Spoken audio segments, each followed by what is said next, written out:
forget about those 3 years? Or Yeah. that was just a couple years ago. And somebody goes, no, that was 5. Right? And you go, shoot. All right. So here's what we're going to do. We're going to go through a couple things. I'm going to talk to you about a couple different areas. Like I said, you got some questions, and then I'm just going to BS, and then maybe we might throw a couple surprises at you along the way. So, we're going to start with comic books, right? Because this is where I come from, right? Comic books is where I've been at.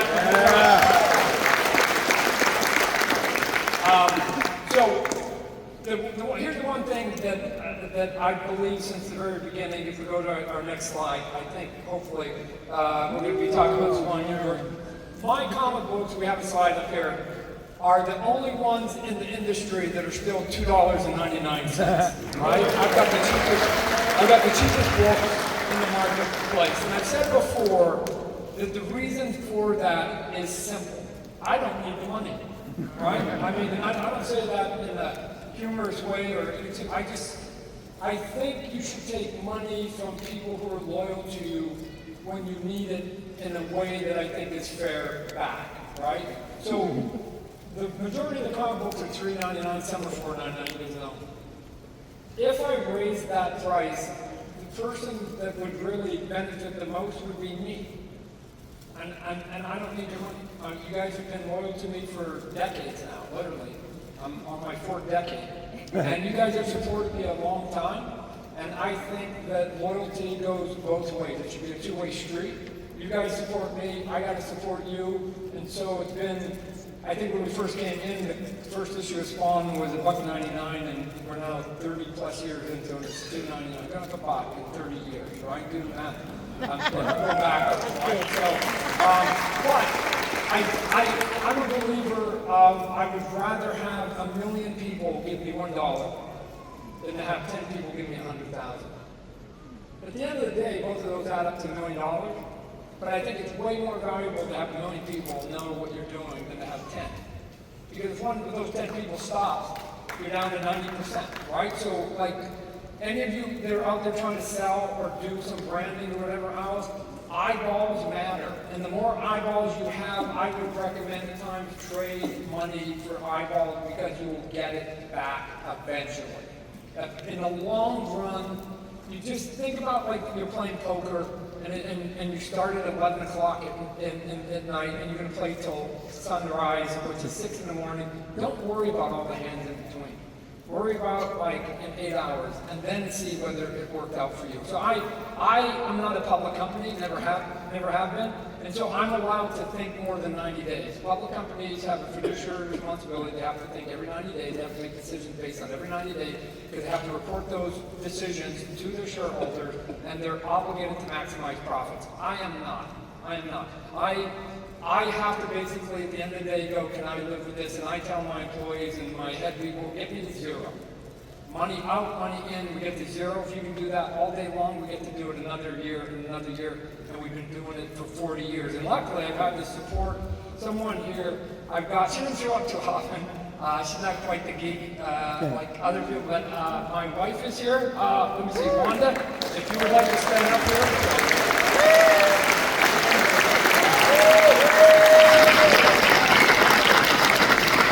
Let me just brag on my wife here a little bit, and then we'll get to the rest of the comic books here. I met my wife when she was 13 years old. Oh. Right? Yeah, I just heard it. A bunch of parents went. Yes, her dad actually had the exact same reaction. I was 17, I just turned 17, she was 13. We can't even say that we're high school sweethearts because she was in junior high. Right? So she was in junior high, I was in high school. But she has supported me not only through my trying to break into comic book, but then the whole going through all of it and putting up with all the crazy that's there. We have an anniversary coming on Sunday, on the 27th. What's the date today, 25th? So on Saturday, we will celebrate our 46th year together.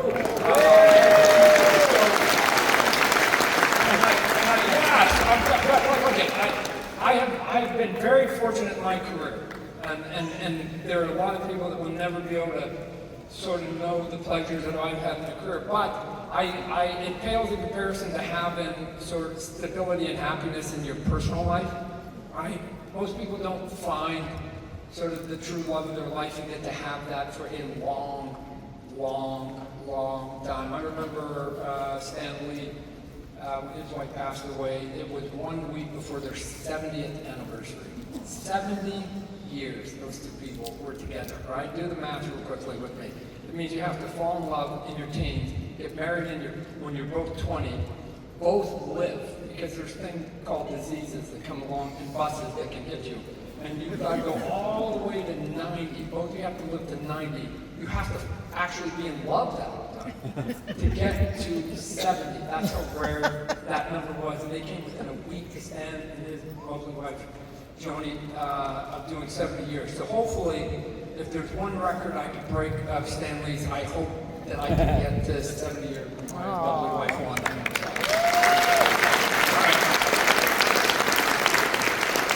All right, let's go. Let's go. Rat City came out. Rat City came out, and I didn't say that it was a Spawn-related comic book, and retailers came out and said, you should have told us, we would have ordered more. So I think we're on our first printing of it, and if you add up all the numbers, it was a giant success. They just didn't know. That's why if you guys see some of the new comic books we're putting, I put at the top of it, it's a Spawn Universe title, right? I'm actually now putting it right up top because the retailers aren't paying attention at the time. So I'm going, well, just put it up at the top. But we've had a giant success. I think probably our biggest succeeding one that we've had. And if you guys go by our booth, you're going to see that we've got a toy that we're going to be coming out with. I just brought the prototype. The prototype is in the booth. Here's a picture of it real quickly that we took last night over that's a skylight of San Diego. It's there. So we're going to have a toy of that. So the popularity of something, because we're trying to expand the universe of Spawn so that people go, Spawn's okay. My job has to be, I have to be able to give you other titles, other looks, other characters that you might go, hey, I don't like that character, but I like that character. No different than what Marvel and DC do. You don't have to collect all their books. You just find the ones you like, and you end up moving them around. So Rat City right now is our sort of cool future one. It's sort of got a little bit of a sci-fi bent. But as we move forward, let's see some of the other ones here. I'm going to walk you through some of the ones real quickly that we're coming out with. No Home Here is by Jonathan Galapian and Daniel Enriquez, right? Rat City was Erica Schultz and Z. Carlos. Erica's doing a great job on the writing of that book.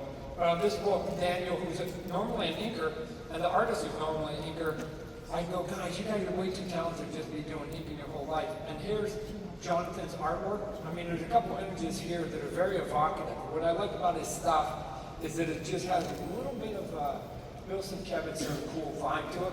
This one's going to be coming out here in a couple months. So, and we got some, as you can see, some new characters there. This one right here, as you can see, is going to be related to the clown right here. So we're going to have our quasi-Harley Quinn, if you will, which is going to be the daughter here. So get ready for that one. What else we got here? Next one. Spawn Kills Every Spawn. We came out with this one.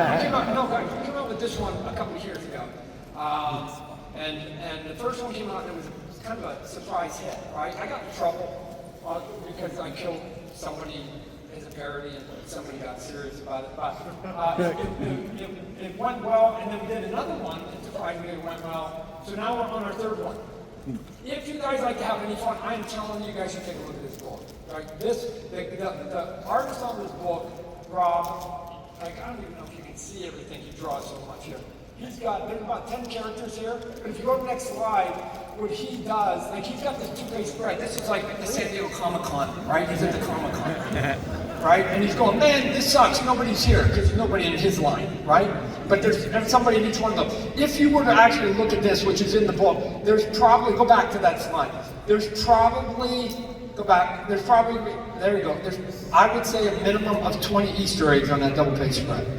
By what the people are wearing in line, what the people are holding in line, what the signs are saying, the people that are signing. Like, if you're like, where's Waldo? This comic book is a blast, and it's a hell of a read on top of it, and he kills a bunch of spawns in the meantime on it. So we've got 5 issues of this one coming up. I'm super excited about this. John Layman is the writer, he's the one that did Chew. And so again, here's a couple close-ups of some of the stuff that you'll see. And like, these are tiny images, but if you zero in on it, and then you look at like their belts and their earrings and their shirts, literally, there's over 100. Like, he's even got my very first cover when I was 16 years old on the right there. Somehow he found that, and he put it in there. So this is a fun book. And he's even got Todd in there. What the hell? So, all right, keep going. Sam and Twitch, detective book for some of you that are not sort of overly inclined to read superheroes, that want more drama, something a little more sophisticated. Sam and Twitch, we got one out right now that's ending, but it's going to continue with another series here. And I like sort of hard-boiled comic books, and this one is done by Jordan Barron, and he's going to be ably assisted on the artwork by Thomas Knocklick, who's doing some stuff. These aren't colored, obviously, but just wanted to give you a tease on it. We're also going to be doing, again, within the Spawn universe, we're going to be doing stuff. Medieval Spawn, a character's been around for a long time. Medieval Spawn will be sitting there. Rory Conville, who's actually writing Spawn right now.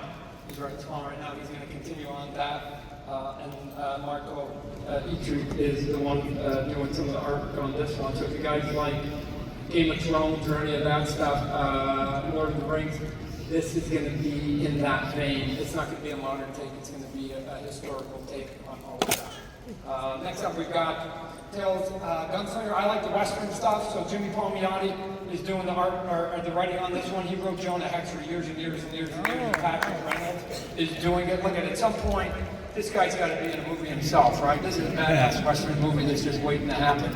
So we'll see if we can get him as we go past. But this one I think comes out in 2 or 3 months.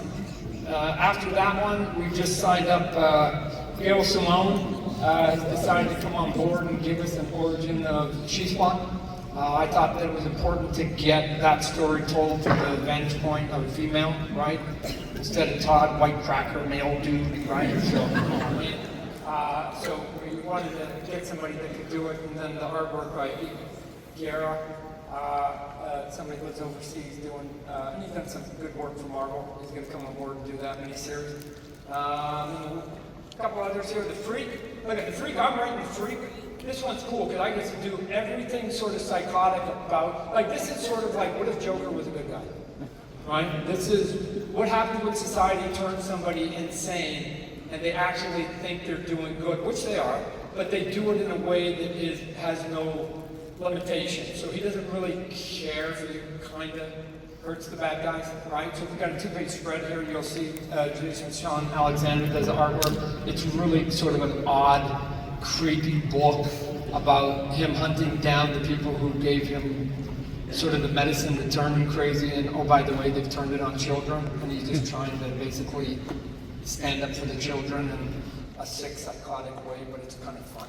If you guys don't want superheroes, you want something that's a little more horror-based, this is your book here. And since the very beginning, we've got a miniseries here.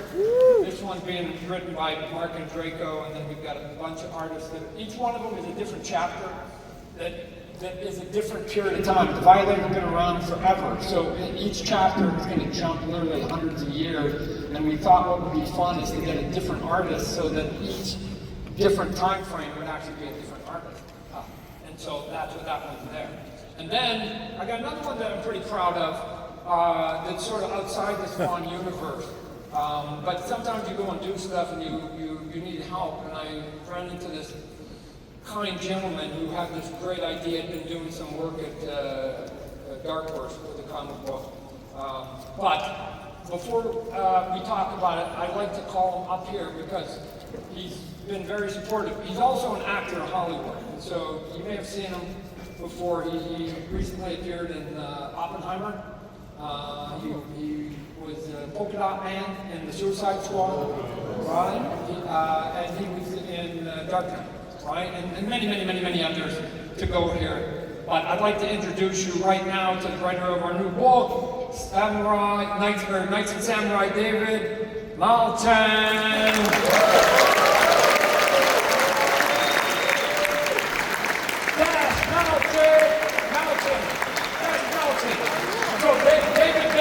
Toronto shooting a new TV show for Apple, and he took a couple days off to come out here to San Diego, and he said he'd come out here and talk about his new project with us. So with that, I will leave it over to you, David, to say whatever you want to say about our book. Thank you, sir. Yeah. Wow, hello, comic guys!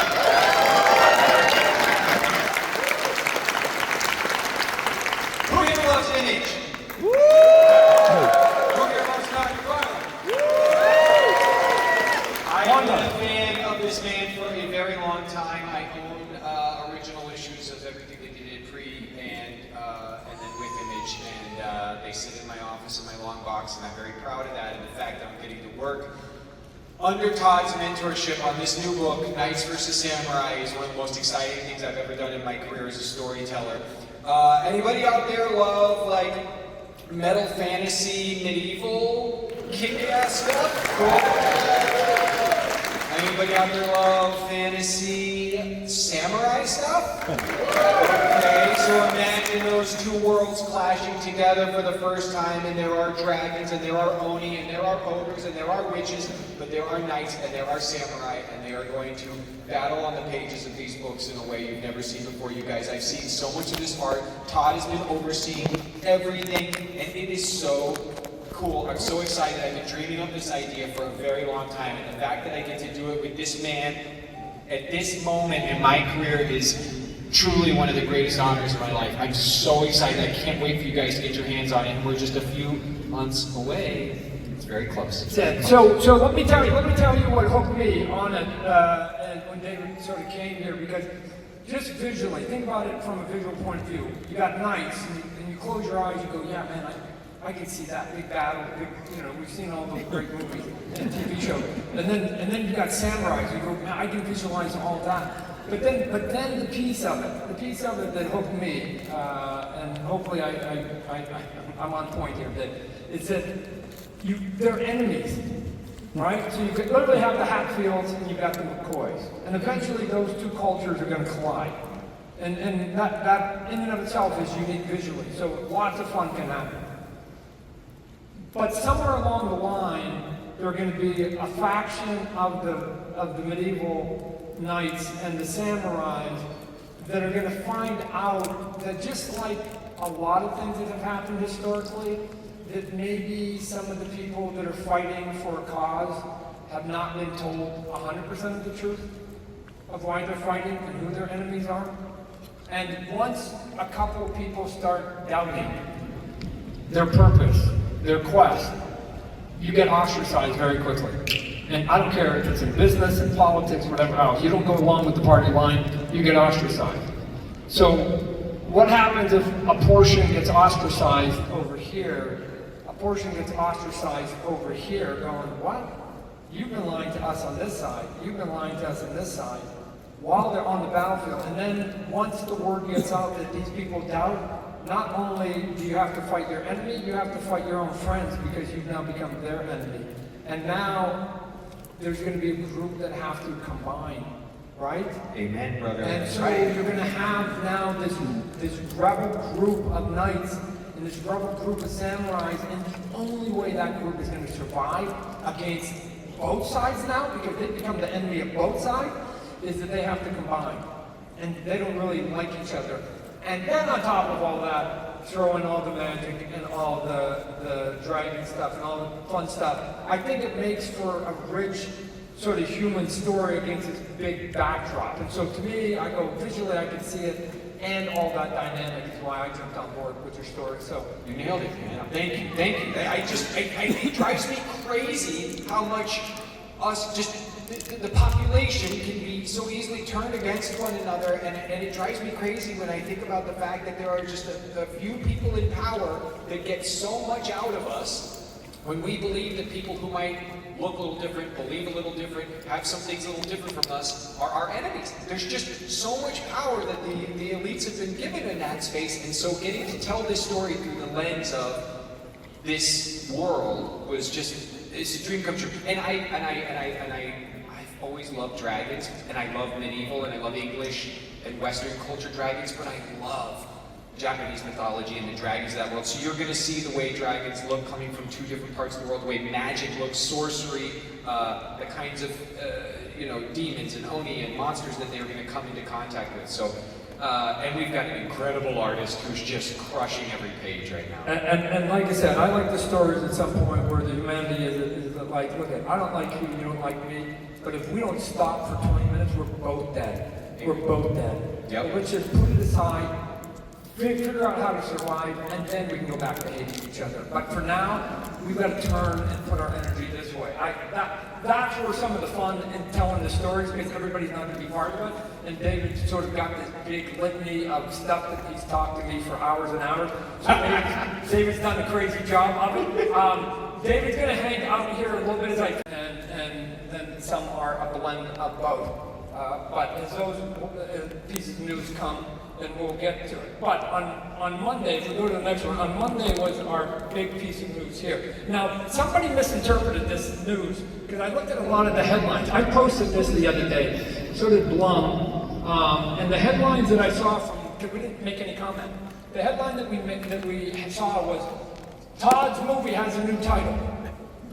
That's not what that means, right? So, and again, when I was talking to the people in Hollywood, I said we're going to do this, and they go, "Hey, let's do it this way." I thought they were playing a little bit of inside baseball, but I go, I don't know if everybody knows what that means when you post just that image here. But let's just talk about what's going to happen. Today is a big day. Today is Deadpool Wolverine, right? Like, who's going to that movie, right? What? Right? Shit, everybody. That movie is going to be giant. It's going to open up giant, and it's going to be a giant number. And that movie on Monday is going to establish a number that everybody in Hollywood is going to pivot and go, we need to do R-rated comic book fare. I've been saying this forever. I agree. They're just finally going to come around to it. And then 2 months later, there's going to be a big one from Warner Brothers, right? You just saw the trailer of it yesterday, the second trailer. That one's going to be giant too. And they're going to sit there and go, R-rated comic book movies. And what that image meant, if we go to that next image there, what that image meant isn't the title King Spawn. Let me just take a time here to say, again, written by Matt Nixon and Malcolm Spellman and Scott Silver. If you look them up, all three of them have been working on big projects, right, and have like close to 100 credits between the three of them. They've worked on some giant projects, right? Take my word for it, go Google them, you'll see what the projects are. What this image meant, simply, if you go to the next one, is that there's a completed first draft of the screenplay. The screenplay is done. The first draft of the screenplay is done. I have been waiting a long time, ladies and gentlemen. You guys have, my wife for sure, because she's over it. Going, we've got a script, and here's why that image is so important. You cannot make a movie without a script. And now we got past finally this big hurdle that I've been waiting forever. They finally said, Todd, here's the first draft. And I'm psyched. Woo! So Hollywood will wake up next week going, R-rated movies are big, and there's an R-rated script that exists. They know what that means, right? I don't have to put completed draft. They know exactly what that image means. That means there's a script floating around, and it's by a character that's R-rated. And as we go into the big movie that's going to open up in October, they're going to possibly the top 2 movies of the year will be R-rated comic book themed movies, and we will be Johnny on the spot. What that means in the process is that we've created a script that creates its own version of Spawn for film, right? We've got really bold with this script, right? All the writers said, hey, we don't want to basically repeat what's happened in the past. We want to take a big strike. We're not going to have $200 million budget, so we can't take those big swings. We've got to just do something big and bold. And so we've tried to create something that's unique for itself for this film. And once you think you've done that in the film, and you've been true, they have been true to my spirit. I just told them, Spawn, King Spawn, whatever, the theme, the 5 just has to be badass. You keep it badass, and I'm going to go along for the ride, and they have delivered a badass script that I think moviegoers around the world who do not even know what Spawn is or Todd McFarlane, who cares, that like movies will be, or all will be excited, because we're excited for it. But the next step then means that we have to now go get a director. That would be the next step. Very quickly, we're going to go get a director. who can read that script and go, got it. And at the budget that we're going to get, it's not going to be small and it's not going to be big, it's going to be somewhere in between. That director will be a known director. So we'll add that director. And once we got that director, hopefully we'll tag him or her in the next month, 2 months, who knows.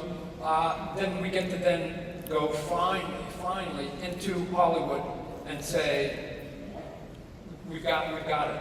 It's all here. Here's the visual, here's the audio of it, here's the team that we've got.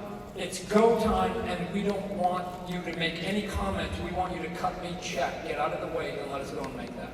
So I have been waiting, and I know people said, Todd, I'm going to take it 7 years. Let's just be fair. There was a pandemic in the middle, and there was a writer's strike, right? You gotta subtract 3 or 4 years out of that process. Still longer than any of us would like, but it's kind of normal Hollywood speed minus that 4 years, and that's where we're at. So this image that's up on the screen for Hollywood is going to mean everything to them. And when they get the numbers for Deadpool, so please go to Deadpool. The phone will start ringing literally from the studios next week. I promise you, they're going to be dialing us, going, when can we read the script? When can we read the script? When can we read the script? So this I know I've been teasing you for years and years. This is a fact, and this is probably got us like from 0 to 70% just on this one image right here. So that's where we're at with that. So hopefully you guys will be excited. Over 2,000 characters pass through that comic book, right? And so besides the Spawn universe of all the comic books, I want to be able to take it, and maybe perhaps the big goal is to have a good start to the franchise, set the world, set the character, and then introduce more and more characters and see if you can't build it out. Disney's already got theirs. And you can argue that Warner Brothers have got theirs, because Warner Brothers owns DC Comics and Disney owns Marvel comic books. But there's a lot in between that don't have this, right? We can name a couple. Apple, Hulu, Netflix, Sony, Universal, Paramount, Fox, Lionsgate, like, what are you talking about? There are a lot of companies that are looking to get into this game, and we hope with the team we just put together and now with the script, we're going to be able to knock on all the doors, and fingers crossed, they'll be as excited about it as we are. So I thank the writers for getting there. We've got a little bit here. If people want to start lining up to ask questions, David and I will be more than happy. I think he wants to take a pee. We'll be more than happy to answer any of those questions. In the meantime, let me just say that, and I've said it before, and again, you have to have certain personalities. I've had the good fortune of not only having a little bit of skill, but having a tenacious personality. And I found that as time's gone by, the thing that's probably served me the most is my personality more so than my skill, which basically means that I delude myself that I think I can do anything, anytime, anywhere, right? And that's the piece that I get frustrated with when I was younger, but now as I get older, I go, So sometimes you can have the skill, sometimes you can even get an odd break, but you still have to have the personality, and the part of the personality that, to some extent, unfortunately, ladies and gentlemen, you can't create, is whether you just sort of love yourself. And I gotta tell you, nobody loves Todd more than me, right? Right? It's driving my wife crazy. She always says, I want to die and be born like you, because she just goes, you are so self-assured of everything to the point of being crazy. But I think that's sort of the definition of most entrepreneurs, right? And I've said before, I've seen plenty of talented people in my life come across, and they go, hey Todd, show me the way, can you help me, can you help me, can you help me? And I don't mind helping and mentoring and doing stuff, but I'm also looking for people who basically want to do it themselves, right? So if you have doubt, you have to check it at the door. You have to check it at the door. You have to just go, why not me? That should be a mantra. Why not me? Period. Because no other human being will ask that question for you. Every day of your life, there's only one person that's going to basically advocate for yourself, and that's you. And I'm just telling you, like, step up, because I have met too many talented people who go, well, I don't know if it's going to work, and, you know, it didn't work out the last time, and bam, doubt comes in, right? You got to be the other delusional. I have said before, some of you may have heard me say, I believe that I am the embodiment of Donkey in the Shrek movie. And specifically, the moment where Shrek is going out on the big adventure. It's the movie. We're going to go save Fiona. We're going to go to the castle. We're going to do it. And he's got all of fairyland, just like you. And he's going, we got to go. I need a few brave people to come with me. Who's coming? You remember the scene? I do, because it's clarity. Who's coming? And then, yes. And then dumb shit in the back, me, went, oh, me, pick me. And you remember what his response was? Anybody else? Right? He didn't want Donkey, but nobody else raised their hand, so he was stuck with Donkey, and it was a heck of a ride, right? That's the piece. I have gotten to where I'm at in my life merely by saying, I'll do it. When other people say they won't, I'll just do it, I'll go, right? I said before, if I'm in a room with 10 artists and I have the weakest amount of skill, I am the 10th worst artist in that room of 10, and somebody comes in and says, I got a big job, and I walk out with the job. There's only one way I walk out with the job. As the 10th worst artist in a room of 10. The other 9 didn't volunteer. They didn't advocate. And they were better than me. And all of them should have had the job before me. But they didn't hustle. And they didn't ask. And so Donkey got to go on that trip. Right? That's been my career. So make yourself a jackass, right? Just like it's a good life. So, but it's a personality, and you can't put it in people. You either have it or you don't. So for a handful of you that are out there, and I know you're out there, at some point, there's somebody in this crowd that is going to be on this stage in 5 years, 10 years. I know there's going to be somebody here, right? Because somebody's just going to will themselves onto this stage and go, I'm taking that old man down. I'm taking this medium old man down. And I'm going to be the person up on stage. Yes! Be greedy. Be greedy for yourself. Nothing wrong with it, right, David? Hustles everything. It's the way you gotta do it. It is the way. It is the way. From Todd's lips to God's ears, it is the truth. All right, we'll open up the questions here. We got about 15, 20 minutes. Anybody's got any questions? I don't know if we got a mic. How are they doing this here? Is there a mic out here? I see a guy with the mic. Oh, yeah, there's a guy with the mic here. All right, go ahead.